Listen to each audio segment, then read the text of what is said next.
킹스맨들의 주요 이슈를 친절하게 풀이해드립니다. 오늘도 두 분의 킹스맨이 나오십니다.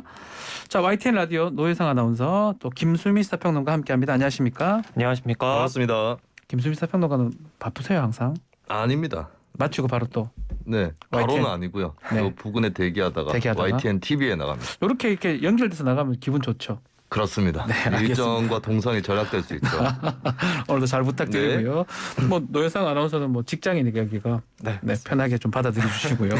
자, 첫 번째 뉴스 부탁드립니다. 첫 번째 소식, 이태규 인수위원 전격 사퇴, 공동정부 빨간불 켜지나로 골라봤습니다. 네. 대표적인 안철수 인수위원장의 최측근 인사죠. 국민의당 이태규 의원이 어제 대통령직 인수위원회 인수위원직 사퇴를 전격 선언했습니다. 이에 더해 새 정부 입각 의사가 전혀 없다고 단언했는데요. 이를 두고 입각 문제를 둘러싼 이상기류와 관련된 게 아니냐는 관측이 나오는 가운데 이 의원의 이탈로 공동정부 구상에 차질이 빚어지는 것 아니냐는 지적도 나옵니다. 이태규 의원은 대선 기간 장제원 당선인 비서실장과 함께 야권 후보 단일화의 물밑 협상 채널 역할을 하는 등 단일화 1등 공신으로 꼽히는데요. 때문에 윤석열 정부 1기 내각 입각이 유력시돼 왔고 행정안전부 장관 등에 기용될 가능성이 거론돼 왔습니다. 이 의원이 구체적인 사퇴 이유를 밝히지 않으면서 갑작스런 사퇴는 안철수 인수위원장과 가까운 인사들이 장관 인선에서 배제된 것에 대한 반발이라는 해석도 나옵니다. 자, 지금 인수위 쪽에서는 얘기를 못 들었다고 합니다. 그래서 보도를 보고 이태규 의원이 그만둔 거구나 이렇게 얘기를 한 거 봤을 때는 구체적 사퇴 이유는 없지만 뭔가 인수위의 갈등 뭐 이런 걸로 봐야 될 것 같은데 사퇴 이유 어떻게 추측해 볼 수 있을까요? 구체적으로 사퇴 이유를 밝히지 않았을 때는 항상 그때의 무슨 상황이 펼쳐져 있었는가 이런 것들을 볼 수밖에 없을 것 같은데 네.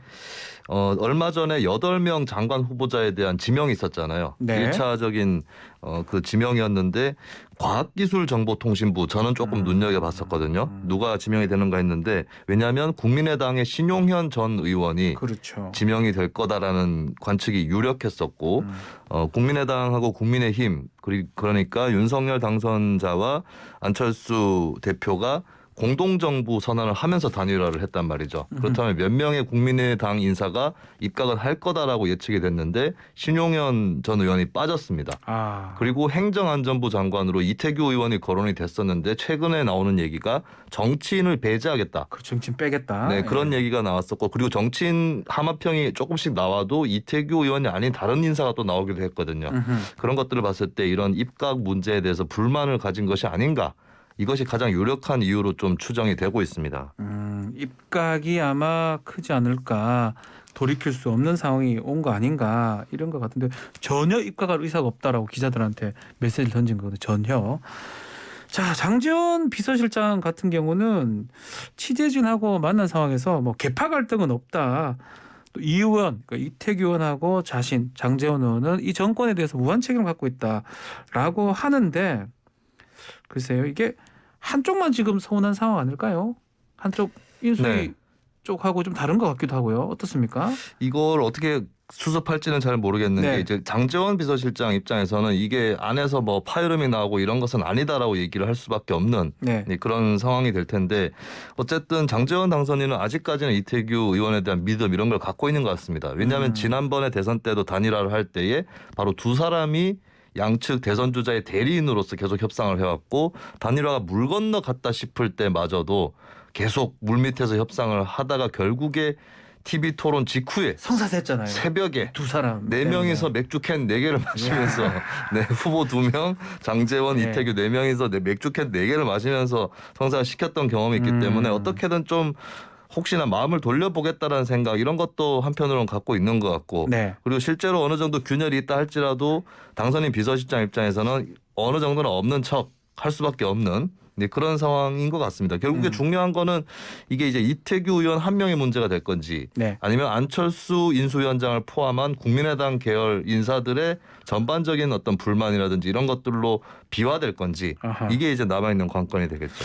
안철수 위원장은 이 만류했다 이런 얘기가 전해지는데 안철수 위원장은 불만사항 없을까요? 만류했다고 얘기가 전해지고 있는데 만류를 강하게 했는지 아니면 그거 중요한 마지못해 다르고 다른 나는 거니까. 분명히 만류했습니다. 아. 이 정도의 수준을 만들기 위해서 만류는 할 생각입니다라고 네, 하고 얕게 예. 만류했는지는 잘 모르겠습니다. 일단은 뭐 현재 상황에 대한 불만은 크게 없다라고 전해지고 있는데 근데 이제 얼마 전에 퇴근길에서 했던 얘기가 좀 관심을 모으고 있습니다. 그러니까 그 내각 인선과 관련해서 당선인이 하는 것이고 당선인이 책임져야 될 문제다라고 얘기를 했거든요. 그렇다면 어느 정도는 이제 손을 본인은 입각 인선에서는 강하게 개입을 하고 있지는 않다는 뜻인데 그렇다면 이것을 알아서 책임지십시오라고 하는 거 이것까지도 감안을 한다면 이제 불만이 있어서 그렇게 얘기하는 건지 아니면은 알았다 거기까지는 알겠는데 그렇다면 나한테 강하게 이제부터는 책임을 묻지 마라라고 털고 가려는 건지 이게 조금 아직까지는 애매한 것 그 같습니다. 퇴근길에 안철수 위원장 얘기했던 것도 의미심장한 말이다 이렇게 봐야 되겠죠. 사실 원론적으로 보면 다 맞는 네. 말입니다. 뭐 다 맞는 말인데 네. 그냥 맞는 말 하려고 할 건 아닌 것 같아요. 인사권자가 뭐 당연히 책임지는 거 맞는데 네. 뼈가 있게 좀 들리죠. 실질적으로는 뭐 안 위원장의 추천이나 제안이 반영된 게 거의 없잖아요. 예. 그러다 보니 난 할 일 다 했는데 내 말은 안 들어줬고 뭐 안 통했고 잘못돼도 내 책임 없다. 뭐 이런 말을 잘 포장해서 한 게 아닌가 이런 생각 듭니다. 자, 지금 우리 얘기 들어보면 공동정부라는 게 점점점 좀 멀어지고 있는 것 같은데 결국 2차 내각 인선이 나올 건데 안철수계가 나올 가능성 있을까요? 김수인 평론가. 일단 그나마 아직 가능성이 남아있다라고 평가를 받는 부처가 교육부입니다. 교육부. 네, 안철수 위원장이 후보 시절에 선대위원장을 맡았던 최진석 교수가 들어갈 수도 있다라고 하마평이 나오고 있는데 예. 근데 최진석 교수가 만에 하나 들어간다 하더라도 국민의당이 공동정부다라고 이렇게 자신할 수 있을 정도로 많은 인사들이 이번에 입각될 거냐 이건 조금 물 건너가고 있는 그런 분위기거든요. 네. 예, 그런 이제 구조적인 요인이 있는 것 같아요. 과거에 이제 DJP 연합, 1997년 대선 때 DJP 연합 같은 경우는 양쪽 간의 협상을 좀 길게 했었고 50대 50으로 강요를 배분한다라고 그렇죠. 하는 협상의 그 타결 결과가 있었습니다. 그리고 상대방 파트너였던 김종필 총재의 자민련 같은 경우에 의석수도 꽤 많은 편이었었고 그렇죠. 그쪽이 없었으면 대선에서 이길 수 없었다. 라는 평가가 중평이었거든요. 근데 이번에는 이제 반대로 국민의힘과 국민의당의 협상은 굉장히 대선에 임박해서 짧게 이루어졌고 그리고 안철수 위원장이 사퇴를 해서 이긴 것인지에 대해서 굉장히 좀 불분명한 게 있습니다. 심지어 어떤 여론조사에서는 예. 단일화 이후에 안철수 지지자표는 이재명, 윤석열 양쪽으로 비슷하게 흩어졌다라는 그런 통계도 있는 상황이라서 좀 국민의힘 입장에서도 굉장히 예우를 해줘야 되는지 여기에 대해서 좀 안에서도 이견이 있을 것 같습니다. 자, 그러면 뭐 합당도 지금 준비 중인데 국민의당, 국민의힘 이것도 조금 적신호일 수도 있을 것 같다는 생각도 들어요. 사실 그 이태규 의원이 행안부 장관 후보자로 갈 때 국민의힘 쪽에서 조금 비토나 뭐 이렇게 견제 기류가 있었다고 하거든요. 그래서 합당이 된다고 하더라도 이게 1대1 합당이 되기는 조금 어려워 보이지 않나 이런 관측이 됩니다. 지방선거 곧 있는데 합당 안 하고 치른다 이 말입니까? 그러면 이거 다 물 건너가는 겁니까? 어떻습니까? 좀 묘한 것이 이제 사실 계속해서 지적이 됐던 부분이지만 안철수 국민의당 대표와 현재 국민의힘 대표인 이준석 대표 묘한 관계 아니겠습니까? 아주 묘한 관계. 네, 이런 상황에서 합당이 꼭 된다는 보장은 없다. 이런 관측들이 많이 나왔었는데 이것은 좀 끝까지 지켜봐야 될 일을 갖고 국민의당 입장에서는 국민의당이 당세가 합당 전에도 단일화 전에도 그렇게 큰 편이 아니었거든요. 그럼 이제 얼마 안 되는 지방선거 출마자이기 때문에 이건 제가 하나의 상상입니다. 네. 합당하지 않더라도 그냥 일단 이 후보들로 달리면 된다. 이렇게 될 수도 있는 부분이라서 예. 꼭 지방선거가 임박했기 때문에 합당할 수밖에 없을 것이다. 라고 단정 지을 수는 없을 것 같아요. 네, 자 국민의당의 이태규 의원이 지금 전격 입각까지 하지 않겠다는 선언을 하면서 여러 가지 파장이 일어났는데 이거 짚어봤고요. 자, 두 번째 소식 전해주시죠, 노회상 아나운서. 여야 원내대표 첫 만남 덕담 속 신경전으로 정해봤습니다. 네. 여야 공수교대전 박홍근 더불어민주당 원내대표와 권성동 국민의힘 원내대표가 첫 회동을 가졌습니다. 두 사람은 협치를 언급하며 덕담을 주고받으면서도 인사청문회를 앞두고 견제도 잊지 않았는데요. 이번 첫 만남 권 원내대표가 어제 박 원내대표의 사무실을 예방해서 이루어졌습니다. 박 원내대표는 도와드릴 것은 확실히 도와드리겠지만 안 되는 것은 분명히 안 된다며 인사청문 문제도 국민의힘이 잘 협조하면 원활하게 진행될 것으로 생각한다고 말했습니다. 권원은 대표는 이에 대해 인사청문 기준이 과거와 같아야지 그 기준을 넘어선 과도한 요구는 오해를 살 수 있다며 민주당 여당 시절 기준이라면 적극 협조하겠다고 말했습니다. 오늘 국회의장 주재 회동을 이어갈 예정인 양당 원내대표는 검찰 수사권 완전 박탈, 검수완박 관련 법안 처리를 두고 팽팽한 신경전을 이어갈 전망입니다. 네, 자 먼저 민주당 이 검찰의 정상화 또 검수완박이라고 서로 표현을 하고 있는데 이게 지금 오늘 의총을 해서 당론을 정하고 4월 국회에서는 처리하겠다 이런 의도겠죠? 이런 의견도 거듭 밝혔네요 민주당에서는. 네, 이게 4월 국회인 이유가 5월이 되면은 대통령이 바뀝니다. 그러면 민주당 다수파인 국회에서 법은 통과시킬 수 있겠지만 대통령이 법안 거부권을 행사할 수 있거든요. 법안 거부권을 행사하면 국회의원의 3분의 2가 찬성을 해야 재의결을 할 수 있는데 민주당이나 그쪽의 의석이 3분의 2가 되지는 않습니다. 그렇죠. 네, 이것을 이제 앞으로도 민주당이 좀 유념해야 될 부분일 것 같아요. 결국에 대통령이 법안 거부권을 자주 쓸 수는 없지만 중요한 고비고비에서 쓰면 민주당도 어쩔 수 없는 일이 생길 수 있다라고 하는 건데 네. 그렇기 때문에 대통령이 바뀌기 전에 4월 내로 검수완박 법안을 처리하겠다라고 하는 게 민주당의 로드맵이고 그리고 최근에 이제 전국 지검장 회의라든지 고검장 회의에서 계속 검사들의 반발이 이어지고 있는데 이것을 이제 민주당 입장에서는 검사들도 반발하는데 다시 생각해봐야겠다 이게 아니라 저것 봐라 검사들 반발하는 걸로 봐서 검사들이 정신 못 차렸다 검찰 개혁해야 된다 오히려 이 검수완박을 강행해야 되는 이유로 검사들의 반발을 역으로 쓰고 있는 상황입니다. 자 핵심이 오늘 의총이거든요. 오늘 의원총회를 하는데. 뭐 내부에서는 좀 반발 기류도 있습니다. 국민적 공감 다 얻지 못한 거 아니냐 이런 얘기가 있는데 어떻게 당론으로 채택될 것 같습니까? 어떻습니까? 네, 내부의 기류로 봤을 때는 이제 어제 이소영 비대위원이 좀 이 신중하게 처리해야 된다라는 입장을 피력을 하기는 했습니다. 아하. 이 부분이 이제 과거에 문재인 정부의 검찰 개혁 중에서 예를 들어 공수처 설치라든지 검찰의 수사권의 축소라든지 이런 부분들은 높이 사야 되는 대목이지만 자칫 이제 과거에는 뭐 윤석열 쫓아내기하고 검찰 개혁이 동일시되는 바람에 결국 윤석열의 당선을 불러오지 않았느냐 이런 발언까지도 했었거든요.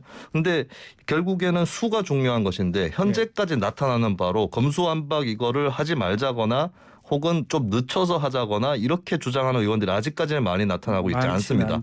그렇다 보니까 의총에서 통과될 가능성이 굉장히 높다라고 하는 전망이 나오고 있어요. 통과가 되면 일사천리로 진행이 될 건데 국민의힘 입장에서는 뭐 필리버스터 얘기도 지금 하고 있어요. 네.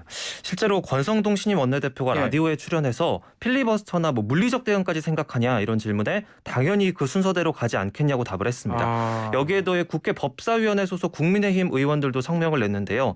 민주당이 검찰개혁의 사활을 건 만큼 국민의힘도 개혁 저지에 총력을 기울이는 모습입니다. 자 그러면 우리 그냥 간단하게 의총에서 통과됐다고 가정해서 스케줄은 좀 어떻게 되는 겁니까? 안건 조정위도 지금 양양자 의원을 지금 해놨던데. 그렇죠. 그럼 바로바로 다 통과가 되는 겁니까? 네, 법제사법위원회에서 국민의힘이 시간을 90일 정도 벌기 위해서 안건조정위원회 소집을 요구할 수 있겠죠. 근데 과거 같았으면 민주당 3명, 국민의힘 3명 이렇게 안건조정위가 구성이 되는데 양양자 의원이 무소속으로 그 법제사법위로 들어갔거든요. 그렇죠. 근데 양양자 의원은 형식상 여당 의원이 아닙니다. 야당 3명 의원 중에 1명으로 비교섭단체 의원으로 들어가기 때문에 표결을 하면 민주당 3명 의원 더하기 양양자 의원 이렇게 되면 4대2로 법안이 통과될 수 있다라고 하는 것이죠. 그러면 이제 법제사법위원회 통과도 굉장히 유력해지는 거고 그다음에 이제 본회의로 가게 되는데 필리버스터를 국민의힘에서 하더라도 국회의원 5분의 3 이상이 이제 요청을 하면 필리버스터 그냥 중단시킬 수 있는 거거든요. 180명이잖아요. 5분의 3이면. 네네. 80명이 지금 됩니까?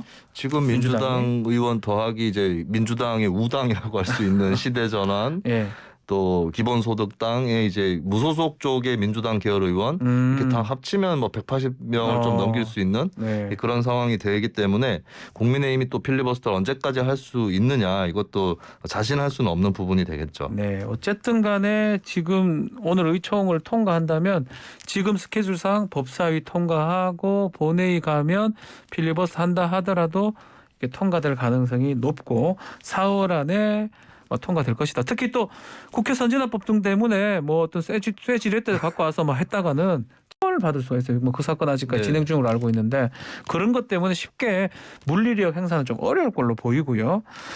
다만 지금 여야가 해야 될 일이 꽤 많은데 여기 검수완박에 다 지금 전국이 관심이 쏠린 것 같아요. 맞습니다. 여야의 검수완박 대치가 본격화되면 모든 네. 이슈를 빨아들이는 전국의 블랙홀이 될 가능성이 높은데요. 이미 뭐 대검과 검찰 측에서도 반응이 쏟아지면서 여의도 정가의 가장 큰 관심사로 떠오른 상황입니다. 네. 지방선거가 2달도 남지 않은 상황에서 뭐 선거구 획정, 중대선거구제 개편 논의는 아직 갈 길이 먼데요.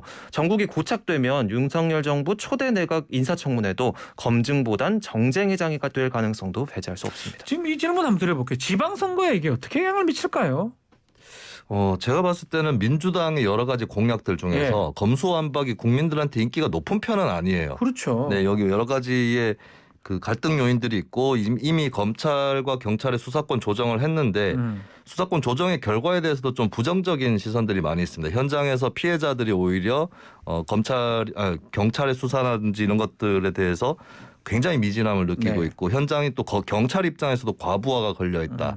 이런 지적들이 나오고 있어서 그러면 검찰 수사권까지 마저 박탈한다. 이 부분은 작년에 사실 LH 사태 때 LH 이런 사태에 대해서 검찰이 직접 수사권이 없단 말이냐라고 하는 국민들의 황당한 여론이 또 그렇죠. 한편 있었거든요. 예. 이게 그런 부분들이 좀 민주당 입장에서는 리스크를 지고 있다라고 볼 수가 있겠습니다. 저는 그래서 이번 지방선거가 박대박의 대결로 지금 가고 있다는 생각이 들어요. 박대박이 뭐죠? 네, 박대박이 박지우는 아니고 예. 네, 검수완박 대 친박. 오늘 이게 서로 네. 서로의 리스크라는 거죠. 네, 윤석열 당선자가 오늘 또 박근혜 전 대통령 예방을 한다고 만나러 하는데 간다니까. 사실 본인 입장에서는 국민 통합을 위해서 하는 거겠지만 사실 당의 이미지가 친박 이미지가 고착화되면 그렇죠. 국민의힘이 또 외연 확장이 작아질 수 있는데 양쪽이 조금씩 외연 확장에는 리스크가 있을 수 있는 선택을 하는 것 같다라는 게 최근에 제 관전평입니다. 박대박 상당히 귀에 와닿는데요. 자, 이 정치개혁 얘기를 하지 않을 수가 없어요. 지금 중대선거구제 한다 해놓고 지방의회 관련된 거 전혀 지금 민주당도 추진하고 있지 않고 있거든요. 오늘 아침 기사를 보면 뭐 오늘까지 해서 24시간 뭐 토론회 돌린다 뭐 이런 얘기하면서 뭐 데드라인은 오늘까지로 정한 걸로 보이거든요. 그래서 네. 더불어민주당이 선거구 획정 협상 기한으로 12일 양당 원내대표가 협상에 나서는 걸로 알려졌는데요. 민주당은 뭐 협상이 불발될 경우에 국민의힘을 배제하고 뭐 철회하겠다 뭐 이런 얘기가 나오고 있는데 극적 합의에 뭐 성공할지는 좀 지켜봐야겠습니다. 자, 마지막으로 지금 내각 8명 또 총리 후보자 발표가 됐는데 김수민 평론가 낙마 가능성이 있는 후보자 보입니까? 제가 벌써부터 낙마 가능성 얘기를 하면은 저도 어차피 예측이니까요. 예, 근데 이제 단기적으로 일단 공격이 쏟아질 걸로 보여지는 분들이 있는데 네. 이게 장기적인 거랑 조금 나뉩니다. 예. 전 장기적으로 궁극적으로는 민주당의 한덕수 총리 후보자에게 굉장히 공격을 집중할 거라고 보여지는데 당장에는 이 칼럼이라든지 이쪽에서 좀 설화라고 해야 될까요?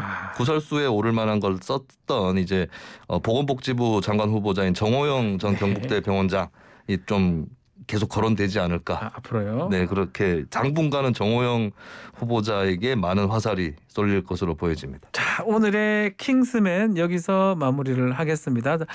노유상 아나운서 또 김수민 평론가 감사합니다. 예, 고맙습니다. 감사합니다.